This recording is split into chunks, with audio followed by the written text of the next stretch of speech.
할렐루야. 한 주간도 주님 안에서 평안하신 줄로 믿습니다. 옆에 있는 분들과 우리 서로 이렇게 인사하겠어요. 하나님 당신을 뜨겁게 사랑하십니다. 뜨겁게 사랑하십니다. 이렇게 아니 이렇게만 해주면 돼요. 이렇게 뭘 어려워. 이렇게 2단으로도 하시고 3단도 이렇게 해주시고.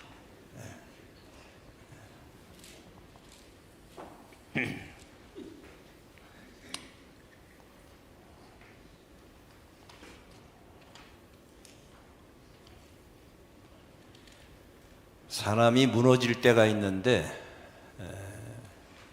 사람들은 보통 문제가 있으면 무너진다고 생각하는데 사람은 언제 무너지냐면 알아주는 사람이 없을 때 무너진다고 합니다.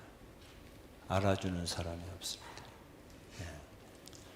내가 뭐 이렇게 아픔을 설명해도 이해를 하지 못하는 거예요. 뭔 얘기도 이해를 못해. 그리고 눈물을 흘리고 보여도 그 눈물을 가볍게 여겨주는 거예요. 그 왜 우는 거야? 이렇게 이제 가볍게 그 눈물을 이해하는 거예요. 한숨을 쉬어도 이유도 묻지 않아.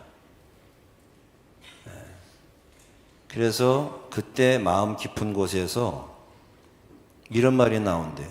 나를 알아주는 사람은 누구도 없다.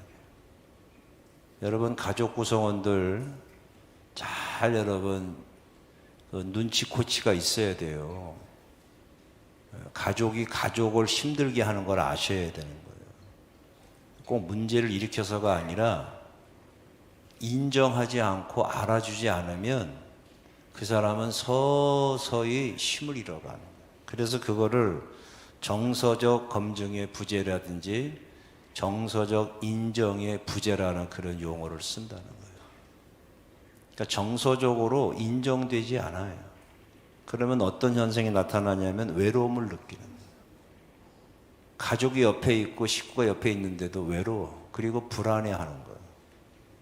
그리고 자존감이 자꾸 낮아져요. 또 믿지를 못해. 내가 어떻게 이 인간을 믿고 사나 믿지를 못해. 그 인간을. 그리고 고립감이 생겨요. 그래서 이게 혼자 있는 듯한 느낌이야. 언제나 집에 가족이 있어도 늘 혼자 있는 거예요. 그리고 무기력해져. 의욕이 없어져.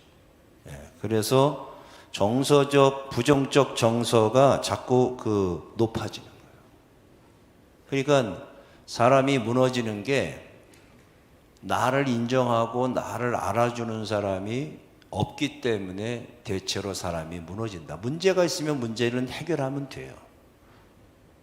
근데 나를 인정하지 않게 되게 되면, 인정받지 못하게 되면 그렇게 힘들어진다 이게요. 그래서 사람이 괜찮은 척 보이는데 사실은 문제가 없어서 괜찮은 척 보이는 게 아니라 누군가 내 마음을 알아주고 나를 인정해주고 나를 격려하면 그때 그 사람은 다시 일어설 수 있다고 하는 것이에요. 좀 여러분 옆에 있는 좀 식구들 좀 일어서게 좀 해주세요. 좀 이왕이면. 제가 어느 날 우리 사모님이 통화를 했는데 여보 당신이 최고야 이러더라고. 제가 아주 깜짝 놀랐어요. 아니 이 사람이 평상시에 안 쓰는 용어를 썼는데 TV에서 한번 그렇게 하라 그랬대. 그 TV 상담하는 그 선생님 있잖아요. 요새 TV 많이 나와요. 이혼 숙녀인가 뭔가 나오는 거 상담사가 남편들한테 당신이 최고야 그러라고 그랬대요. 그래서 한번 했더라고. 나중에 얘기하는 거야. 그래서 했다 한번. 근데 그때는 제가 정신이 혼미했어요. 야, 이게 이런 말도 들을 수 있구나. 야, 예? 그러니까 그렇게 사람을 이렇게 기운을 이렇게 좋게 하고 다시금 뭔가 이렇게 용기를 낼 수 있는 그런 해답이 약들이 여러분 다 갖고 있는 거야. 오늘 집에 가시면 집에 있는 분들 누구 있을 거 아니에요. 예? 강아지가 됐든 고양이가 됐든 누가 됐든지 간에 얘기해 주셔. 야, 강아지 고양이, 야, 네가 최고다 한번 얘기해 줘봐요. 그러면 그 강아지가 좋아가지고 그냥 막 몸을 흔들 거야. 그리고 식구가 있으면 당신이 최고라고 한번 얘기해 주세요. 해줄 수 있죠? 네. 그리고 여기 있는 분들끼리 가족끼리 그러는 거 아니야? 그러지 마시고 여기 있는 분들도 여기서 딱 모른 척하고 집에 갔다가 집에서 어떻게 만나잖아? 당신이 최고 한번 해주세요. 한번 꼭 해주세요. 네. 그러면 그 사람이 다시금 용기를 낼 수 있다는 얘기죠. 여러분 아이들이 넘어지면요. 아이들이 넘어지잖아요. 상처부터 보지 않는데 부모님의 얼굴부터 본대. 혼나나 안 혼나나. 첫째, 왜 정신 안 차려? 혼나나 안 혼나나. 또 하나는 부모님이 내 아픔을 알고 있나 모르고 있나. 그래서 아이가 넘어지면 아유 많이 아파? 많이 아파? 많이 아파? 아유 뭐 호한다고 뭐 아픈 게 안 없어지는 건 아니잖아 솔직히. 근데도 호하면 애가 안 울어. 왜? 자기가 아픈 거를 부모님 엄마 아빠가 알아주는 거야. 그게 좋은 거야. 그런데 넘어졌는데 너는 도대체 눈은 왜 달고 다니니? 정신 똑바로 차리라 그랬잖아. 내가 그랬잖아. 정신 똑바로 차리라. 앞만 보라고. 왜 그래 도대체? 뭐 이렇게 되면요 애는 몸의 상처보다 마음의 상처가 더 커지는 거야. 그러면요 나중에 나이가 들잖아. 자기가 그러면 나이가 들어서 넘어지잖아. 그러면 자식들이 뭐라 그러는지 알아? 아 똑바로 좀 보고 다니세요. 웃지도 않아요. 걔는 반대니까. 제가 뭐라 그랬어요? 아이 같이 못 다니겠네. 이러면 곤란한 거예요. 불과 몇십 년 만에 이게 역전이 된다니까. 그러니까 애들요 좀 뭔가 실수하고 좀 하잖아요. 괜찮아. 그냥 다 받아줘요. 그냥 그러느니 해주세요. 그랬구나. 아팠겠구나. 힘들었겠구나. 그래서 어른이 되잖아요. 아이들이 어릴 때 부모님 쳐다보듯이 어른이 돼서도 그 어른된 사람은 해결책보다도 나를 봐주는 시선을 찾고 살아간다는 거예요. 그러니까 자기를 인정하고 자기를 이렇게 알아주고 하는 사람에게 시선이 간다는 거예요. 그러니까 애들이 뭐 주면은 따라가는 거예요. 자기를 너 왜 이렇게 너 멋있니? 너 이렇게 이쁘니? 야 아저씨가 뭐 사줄까? 자기를 인정하는 거야. 어디서 그런 인정을 받아보지를 못했어. 집에서. 그러니까 예 쫓아가는 거야. 골치 아프잖아요. 그러니까 나를 아는 시선을 사람들은 지금도 찾고 있어요. 자꾸 눈이 다른 데로 가는 거야. 나를 인정하고 나를 칭찬하고 나를 알아주는 사람이 누군가를 자꾸 보는 거예요. 그렇게 되면요 사람이 심리적 안정감을 느끼게 된다는 거예요. 심리적 안정감을 느끼게 되면 어떤 현상이 나타나냐면 감정을 그대로 받아들인다는 거예요.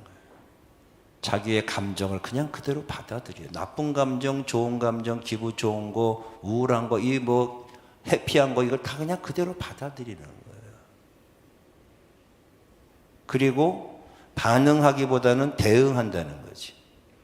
그리고 비교보다는 관찰한다는 거예요. 저 사람은 왜 저러나 하고 비교하고 저 사람은 저런데 이 사람은 왜 저러나 자꾸 자기 바깥쪽에 있는 사람들을 비교하는데 그렇게 안 하고 이 심리적 안정감을 가진 사람들은 자기를 관찰한다는 거예요.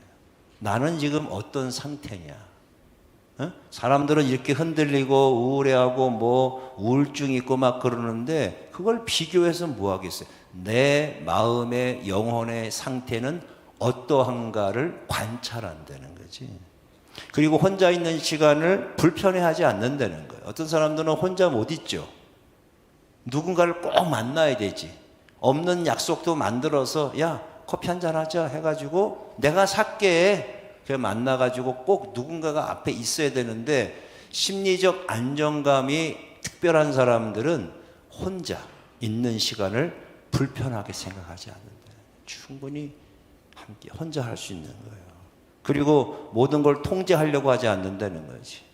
여러분, 추위나 바쁨이나 뭐 이런 것들을 통제하기 어렵잖아요. 수용하는 거예요. 그냥 받아들여. 겨울이 오면 여러분 어제 통제가 됩니까? 여름이 오면 통제가 돼요? 바람이 불면 통제가 됩니까? 비가 오면 통제가 돼? 예를 들어서 현상적인 걸 말하지만 사람과 사람 사이에서 이루어지는 것들에 대해서 내가 다 통제하려고 그래. 내가 자식도 내가 통제하려고 그러고 부부가 서로 통제하려고 하게 되면 어려워져요. 그냥 수용하는 태도를 가진 것이 필요하다. 그게 심리적 안정이 있으면 그게 가능한데 심리적 안정이 불안정하게 되면 수용을 못해. 자꾸 부딪히는 거지. 그리고 심리적 안정이 있는 사람들은 자기 자신과 대화가 자연스럽게 이루어지는 거예요. 거울을 보고 거울 요법도 있잖아요. 자기하고 대화를 하는 거예요. 나에게 얘기하는 거예요. 나에게. 근데 보통 사람들은 자꾸 다른 사람에 대해서 자꾸 이런저런 얘기를 하는데 이 자기 자신에 대해서 얘기하는 거죠. 그래서 외부 환경이 아니라 내면의 기준으로 그렇게 삶을 바라보는 거예요. 그러니까 보통은 이제 우리가 눈이 앞으로 이렇게 다 보이기 때문에 사방팔방을 다 보게 돼서 보여지는 현상을 가지고 다 모든 걸 체크하고 비교하고 분석하고 판단하고 이렇게 가는데 사실은 마음이 여유가 있고 든든한 사람들은 이 내면의 기준으로 방향을 잡고 살아간다는 거예요. 그래서 자기 마음을 더 견고하게 만들어가는 작업들을 하는 거예요. 여러분들 마음을 견고하게 세워가기를 주 이름으로 축원합니다. 근데 사람이 나를 인정해주면 내 마음이 세워지고 내 인생이 세워지는데 사람이 나를 알아만 줘도 그렇게 되는데 오늘 말씀 보게 되면은 여호와여 주께서 나를 살펴보셨으므로 나를 아시나이다. 창조주 하나님께서 나를 아신다고 하니 이게 얼마나 획기적이고 놀라운 일이냐 말이에요. 하나님께서 여러분을 아신다는 이 사실을 오늘 이 아침에 짤막한 시간이지만 다시 한번 확인하시기를 주 이름으로 축원합니다. 어떻게 아시냐면 우리의 모습이 아니라 깊이로 아신다는 거예요. 우리는 보통 이제 우리가 겉으로 드러나는 걸로 사람들이 이제 보는데 오늘 말씀 보면 주께서 나를 살펴보셨으므로 나를 아시나이다. 살펴본다는 얘기는 깊이 들여다본다는 거예요. 깊이. 예. 현미경으로 어떤 바이러스를 연구하는 사람들은 아니면 전자부품이나 이런 것들을 막 개발하는 사람들은 또 수술하는 사람들은 그거를 아주 깊이 관찰한다는 거지. 그죠? 그냥 우리는 쓱 보고 말지만 사실은 건축하는 사람들도 쓱 보면 하는 게 이 안에 어떻게 골조가 되고 어떻게 선이 되고 어떻게 되는지 이 안을 본다는 거예요. 다 그죠? 이 안쪽. 이 바닥에 뭐인지 아세요, 여러분들? 깊이 본다는 거죠. 그러니까 하나님께서는 내가 한 행동만 보지 않으시고 한 행동, 그게 겉으로 드러난 거잖아요. 왜 그렇게 저 사람은 그렇게 행동할 수밖에 없었지? 그 마음의 방향을 먼저 보시고 아신다는 거예요. 참 감사한 일이에요. 내가 해명하지 않아도 오해를 풀려고 하지 않아도 하나님은 이미 내 마음의 방향을 아신다. 사람은 결과를 보고 이러쿵저러쿵 얘기하는데 하나님은 동기와 아픔의 방향까지도 보신다 그랬어요. 그래서 하나님 우리의 실패 속에서도 우리가 지금 실패했어요. 그게 결과죠. 근데 실패까지 가는 과정의 마음의 방향까지도 그 깊이를 아신다는 거예요. 이게. 대단한 겁니다. 이게 지금. 예? 그래서 하나님께서는 우리에게 너 왜 그랬니? 하고 묻지 않으시고 얼마나 그동안 힘들었니라고 우리에게 물어보신다는 거예요. 우리 아시는 분이에요. 얼마나 좋으신 분이십니까? 그리고 하나님은 말하지 못한 마음까지도 아신다. 우리의 마음을 아신다는 거죠. 멀리서도 나의 생각을 밝히 아시오니. 말하지 않는 것까지. 사람은 말을 해야 이해하잖아요. 말 안 하면 답답하잖아. 근데 하나님께서는 말하기 전부터의 우리의 마음을 아신다는 거죠. 여러분, 우리가 감정이 있는데 이 마음이 정리가 안 될 때도 있어요. 그게 명확합니까? 기분 좋다 나쁘다 이렇게 딱 그 호불호가 정확하게 50대 50으로 딱 나눠지지, 그렇지 않은 게 많아요.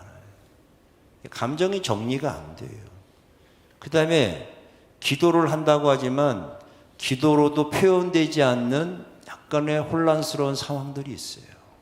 하나님께 기도를 하긴 해야 되는데 기도를 하는데 기도의 그 이야기, 기도의 용어, 기도의 마음, 주를 향한 마음이 혼란스러울 때가 있다는 거죠.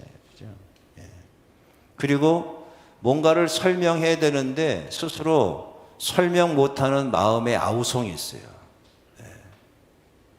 뭔가를 말을 해서 나를 설명하고 이 상황을 설명해야 되는데 너무 갑작스러운 상황이 부딪히게 되게 되면 스스로 설명을 못하고 말을 하긴 해야 되는데 마음에서만 소리가 큰 거야. 마음에서만. 그런데 그 마음의 소리까지 하나님은 아신다는 거지. 얼마나 좋은 일이에요. 왜? 나를 이해하시는 분이 있잖아요. 나를 아시는 분이 있잖아. 내 생각과 내 마음, 내가 말하지 않아도 하나님은 내 마음을 아신다는 거예요. 시편 56편 8절 말씀에 성경은 말하지 않습니까? 나의 눈물을 주의 병에 담으소서. 하나님 앞에서는 눈물도 또 하나의 언어가 된다는 거예요. 그냥 주님 앞에 뭐라고 말하지 못하는 그 마음에 그 쌓여 있는 것들이 있는데 그게 눈물로 나오는 거예요. 그 눈물을 주님께서는 너무 아까운 눈물이야. 그래서 그걸 병에 담는다는 거지. 그러니까 우리가 말문이 막힐 때, 기도가 막힐 때, 그저 앉아 있기만 하는 그 시간 속에 우리를 그냥 내버려 두는 게 아니에요. 여러분 기억하셔야 돼요. 사람은 그때 다 떠나갈 수 있어요. 없을 수 있어요. 근데 주님께서는 그때 우리에게 가까이 오신다는 거예요. 할렐루야. 그래서 말을 잃어버렸을 때 그때 더 깊이 다가오신다는 거예요. 네. 그래서 여러분 내 마음도 아시고 그리고 하나님은 연약함을 우리를 돕는 출발점으로 삼으신다는 거예요. 여러분 사람들은요 사람에게 자기 약한 부분을 가급적 숨기려고 해요. 그러면 자기가 연약하고 무능하고 부족하고 실패하고 하게 되면 자기를 사랑하지 않을까 봐 그래요. 인정받지 못할까 봐 인정받는 그런 컨셉을 가지고 그리고 자꾸 자기를 강한 쪽으로 드러내고 하는 거예요. 근데 사람한테는 그게 속임을 당할 수 있어요. 사람은 속죠. 근데 하나님께서는 우리 연약함을 이미 알고 계신다. 로마서 8장 26절 말씀에 성령도 우리의 연약함을 도우셔서 주께서 친히 성령께서 친히 우리를 위해서 간구해 주신다는 말씀이잖아요. 우리가 지금 어느 부분에서 쉽게 넘어가는지 어느 부분에서 쉽게 마음이 상처를 입게 있는지 어느 부분에서 쉽게 우리가 넘어지는지를 하나님께서는 그 포인트를 아신다는 거예요. 아시죠? 여러분 사람의 이렇게 패턴을 보게 되면 어린 아이도 그렇고 우리도 마찬가지고 넘어지는 그 순간이 있잖아요. 기분 나빠하는 어떤 말이 있잖아요. 기분 나빠하는 표정이 있잖아요. 기분 나빠하는 단어들이 있잖아요.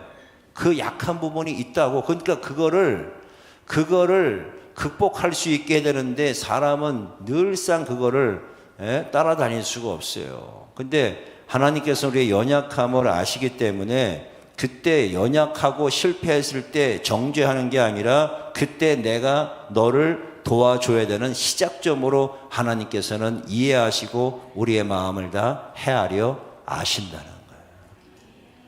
믿으시기를 주 이름으로 축원합니다. 그래서 우리에게 얘기하는 거예요. 야, 너 강해져서 나에게 와라. 이렇게 얘기 안 해. 지금 그대로의 모습으로 나에게 와라. 얘기하는 거예요. 사람들은 문제 해결되면 교회 갈게요. 좀 기분 좋아지면 갈게요. 그렇게 오라고 하는 게 아니, 지금 와라. 약한 모습 그대로 와라. 예? 힘든 모습 그대로 와라. 그리고 하나님은 지금의 나보다 본래의 나를 더 아신다는 거지. 여러분, 우리의 진짜 이름이 있고요, 하나님이 아시는 이름이 있다는 걸 아시죠? 전에 한번 얘기했어요. 내 이름이 있잖아요. 근데 하나님이 부르시는 이름이 있어요. 또 하나는 내 모습이 있어요. 지금 현재 상처 입고 있는 모습, 상처 입은 모습이 있잖아요. 또 내가 약간 변형된 내 모습이 있어요. 세상과 너무 잘 맞는 내 모습이 있어요. 그런데 하나님께서는 상처 입기 전에 내 모습, 변형되기 전에 내 모습, 그리고 세상과 짝하여 잘 맞추기 전에 내 모습, 그거는 여전히 하나님께서 우리 본래에 창조하셨던 그 본래의 모습을 하나님께서는 우리를 향해서 보고 계시다는 얘기예요.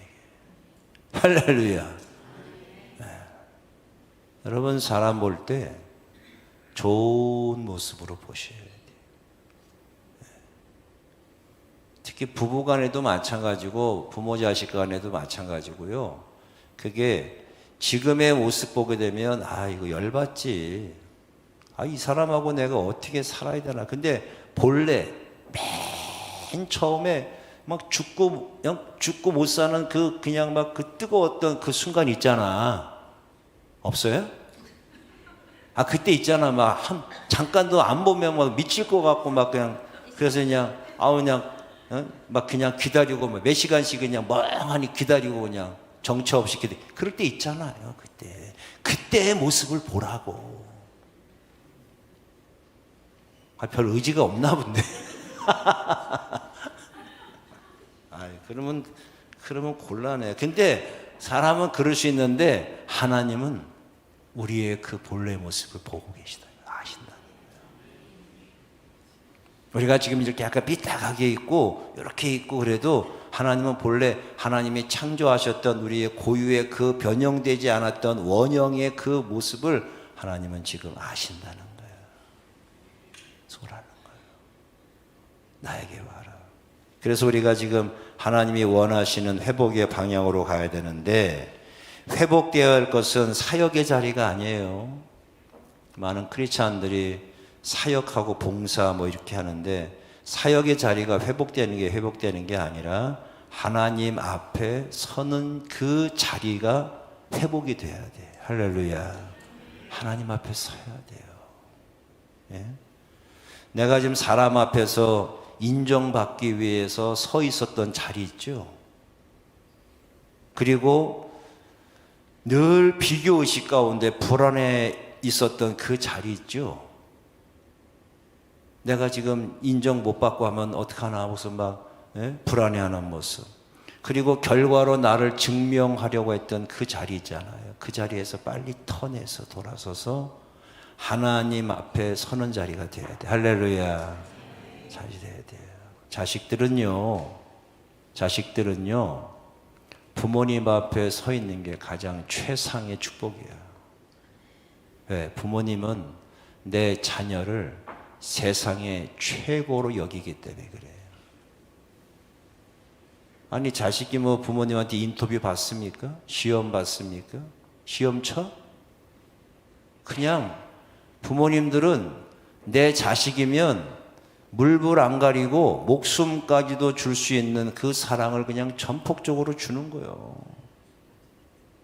그러니까 부모님 앞에 잘 나서라고.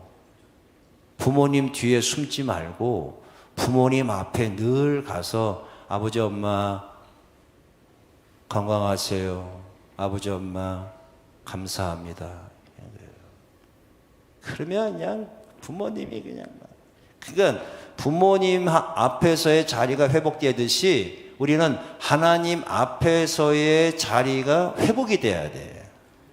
밖에서 아무리 일 잘하고 인정받고 아무래도 부모님이 내 자식 아닙니다. 내 자식 아니에요. 그러면 곤란한 거요. 그렇잖아요, 솔직히. 부모님이 좀 딴 사람들은 뭐 인정 안 하고 무슨 상관이야, 내 자식인데. 그런 것처럼 하나님 앞에 가면은 하나님이 양팔 벌려서 나를 아시잖아. 근데 나를 아시잖아. 그래서 여러분, 하나님 앞에 서는 자리로 회복이 되시기를 주 여러분으로 축원합니다. 그래서 이렇게 회복이 돼야 돼. 이제 빨리 해야 돼. 시간 없어서. 첫째는 뭐냐면 나를 변호하던 자리에서 주님을 높이는 자리로 에너지를 써야 돼요. 많은 사람이 자기 얘기하고 자기 변호하는 데 시간, 에너지를 다 씁니다. 근데 이제는 우리가 좀 바꿔서 크신 하나님이 나를 아시는 그 영적인 그런 비밀을 알게 됐으니까 크신 주님을 높이는 자리로 빨리 회복이 되어야 돼요. 두 번째로는 내 연약함이 주님의 영광이 되는 방향으로 나가게끔 해야 돼. 그러니까 연약함을 숨기는 게 아니고 내 연약함을 통해서 온전해지면서 하나님의 영광을 드러내는 소스로 삼으셔야 돼. 그러니까 연약할수록, 실패했을수록, 걱정과 염려가 있을수록 거기에 함몰되어 있지 마시고 하나님의 영광을 드러내는 그런 기회로 삼으시기를 주 이름으로 축원합니다. 그리고 사람의 시선이 아니라 주님의 임재를 기준으로 살아가야 된다는 얘기죠. 여러분, 사람들은 자꾸 사람의 시선을 많이 의식하죠. 그럴 수밖에 없어요. 근데 별 의미가 없다는 건 아셔야 돼. 그때뿐입니다. 그래서 이 지금 우리가 사람의 시선이 아니라 하나님께서 지금 내 안에 임재해 계시느냐, 이게요. 나와 함께 하시느냐, 우리 가정에 주님이 거하시느냐, 이게 가장 중요한 거예요. 그게 가장 중요한 겁니다. 그래서 사람들이 나를 어떻게 볼까? 그거는 그냥 이제는 조금 이제 그냥 우리가 정직하게 성실하게 살면 돼요. 그래도 오해받을 수 있고요. 돌을 맞을 수도 있어요. 그거는 크게 신경 쓰지 마시고 주님이 지금 내 마음에 계시는가? 주님이 내 일터에 계시는가? 주님이 내 가정에 계시는가? 여러분, 주님의 임재를 기준 삼으시기를 주 이름으로 축원합니다. 그리고 나를 중심에 두는 신앙에서 주님을 중심에 두는 예배의 삶으로 흘러가야 돼. 예배 생활 잘 하셔야 됩니다. 여러분, 예배 생활 정말 잘 하셔야 돼. 1년 52주가 여러분 별거 아닌 것 같은데 별거입니다. 예? 1년 52주가 별거 아닌 게 아니라 별거입니다. 정말 예배 생활 여러분, 나를 아시는 하나님인데, 아니 사람이 나를 알아줘도 그렇게 그냥 기운이 나고 막 그냥 그 사람에게 관심이 가고 그 사람과 차 마시고 싶고 그 사람에게 뭐 사주고 싶고 막 그 사람을 인정하고 나도 그냥 그 사람 따라가고 싶고 막 그러는데, 하나님께서 나를 아시는데 그 하나님을 예배하는 것을 못한다고 하는 것은 다른 이유가 아닙니다. 내 중심이 강하기 때문에 그런 거예요. 변명의 여지가 없는 겁니다. 진짜. 여러분, 예배 생활 진짜 목숨 거셔야 되는 거예요. 목사이기 때문에 하는 얘기 아닙니다. 예? 하나님이 나를 아시는데 예배를 지금 주님 중심의 삶을 살아가는 이 핵심이, 교회의 핵심은 예배예요. 예? 핵심이 예배라고. 예배. 예배가 가장 강력한 가치고 가장 강력한 일이에요. 교회에서 가장 강력한 사역이라고 할 수 있는 게 예배란 말이에요. 근데 그 예배를 그거는 좀 여러분 좀 체크하셔야 되고, 그 다음에 나를 지키는 인생에서 주님의 이름을 남기는 인생으로 이제 가. 이게 하이라이트이게 지금. 내 인생이 나를 증명하는 도구로 내 인생이 쓰여지는 게 아니라 내 인생이 하나님의 이름을 드러내고 하나님의 이름을 새기고 하나님의 이름을 선포하고 증거하는 도구로 쓰여지기를 소망하시기를 주의 이름으로 축원합니다. 나를 아시는 주님 앞에서 나를 높이던 삶에서 이제는 주님을 높이는 삶으로 가야 되는데 내 이름이 빛나고 내 이름이 높아지는 게 아니에요. 내 이름이 높아지는 게 아니라 주님의 이름이 내 삶 위에 올라가야 돼. 이거 여러분 정말 중요하게 생각하셔야 됩니다. 내 인생 전체 위에 주님의 이름이 남게 되는 거예요. 그래서 그 사람을 딱 봤을 때 주님의 이름이 드러나야 돼. 야, 저 사람은 주님을 위해서 저렇게 살아갔구나. 우리 아버지는 주님을 위해 살아갔구나. 우리 어머니는 주님을 위해 살아간 인생이었구나. 예? 그렇게 보여야 돼. 어떤 일을 하든 직종이 무엇이든지 그걸 불문하고 내 인생 전체에 있어서 주님의 이름이 남게 돼. 예. 여러분, 그래서 호랑이는 가죽을 남기는데 우리는 주님의 이름을 남기시기를 주의 이름으로 축원합니다. 주님의 이름을 남겨야 돼. 여러분, 그래서 우리가 이제 나를 아시는 주님, 나를 아시는 주님을 우리가 좀 더 고백하고, 나를 아시는 분이 지금 온 우주를 지으시고 온 우주에 충만하신 하나님이 나를 아신대. 이야, 진짜 이거는 형언할 수 없는 감동이고 황홀이요. 그걸 여러분 마음 가지고 한번 우리 시간 좀 갔지만 나를 지으신 주님 한 번만 잠깐 부르겠습니다.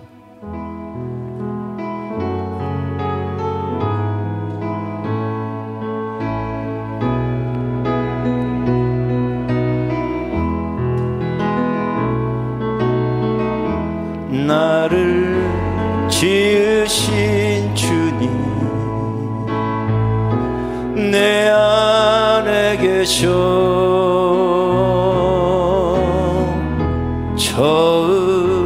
처음부터 내 삶은 그의 손에 있었죠.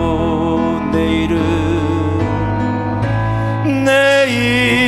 이름 아시죠. 내 모든 생각도